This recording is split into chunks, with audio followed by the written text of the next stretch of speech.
and he is the author of the acclaimed novels Ruined Road, Getaway, The Last Day of Summer, and has written for globally beloved brands like DC Comics, Star Wars, and National Geographic. I would also just like to add that when I was pulling Lamar's information in preparation for the event, it took twice as long as all the rest of us together. Like, that's how many books and awards this guy has. So if you haven't gotten into his books, please do.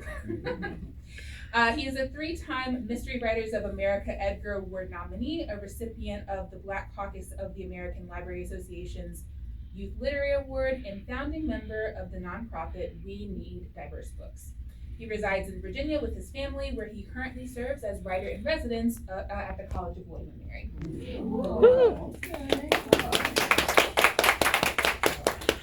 And then to Lamar's right, we've got Nashae Jones, who is an author and an educator.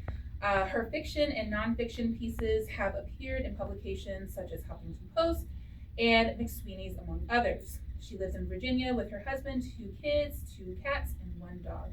She's passionate about diversity initiatives, especially in children's literature. I need to update that.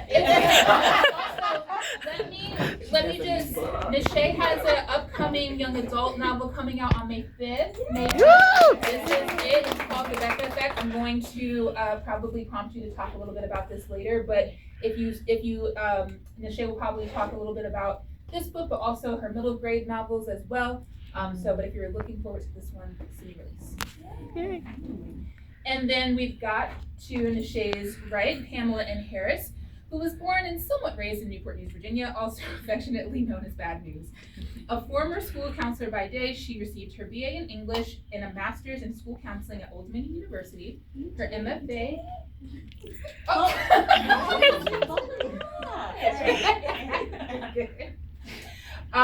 Her MFA in creative writing at Fairleigh Dickinson University, and a PhD in counselor education and supervision at William and Mary.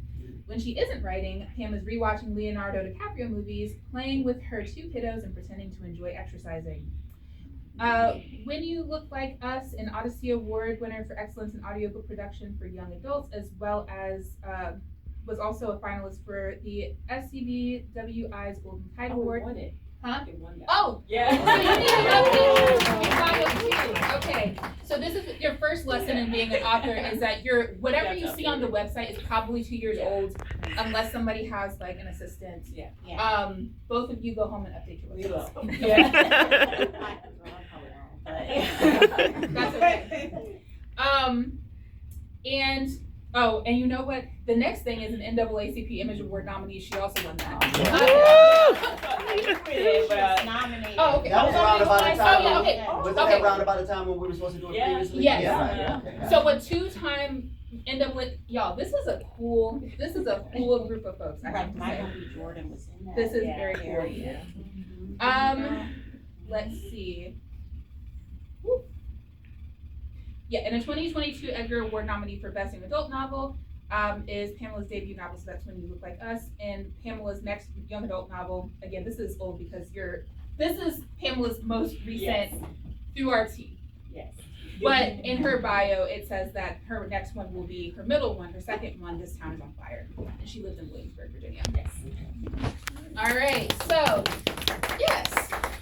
To get us started, I thought it would be fun to just kind of ask questions in the form of kind of a narrative, like we're kind of crafting a story here. So my first thing in terms of kind of introductions, if you think of yourselves as the main character in your own stories. So if you were creating a character sketch about yourself, what information would you include so that people would know, what would they need to know about you, your readers, if you were creating a character sketch about yourself? And then who wants to start? Yeah, go Nashae.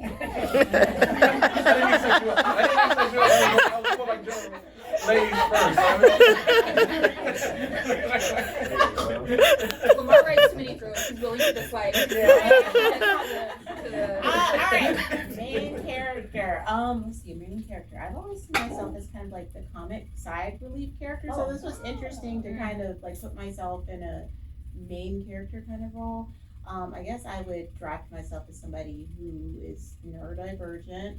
I have ADHD, and it comes out in a lot of the things I do. So sometimes I talk over people, and sometimes I'm very like, it seems like I'm so, but I'm not. I talk a lot if I'm comfortable with you. I get over, like, there's a lot of things, like a little, like, quirky things here and there. So, I'm also, I guess I would categorize myself as, like, I am lovingly probably like the Black version of Bridget Jones. Like, sometimes I can be a little bit of a hot mess. Like, we'll share this story with you. Like this, for example, I went to church one day and they went up to, and my son was 3, and we went up to get a blessing for teachers for the beginning of school. My son decides to pull up my skirt. In front of the, like, we're standing backwards with the whole congregation, he just pulls it up. So I flashed the whole congregation, but it's my SpongeBob underwear pants. So those are typical moments. I feel like in my life, I'm not even making it up. It's just like, naturally these things happen to me. So that's why I always see. But I love laughing.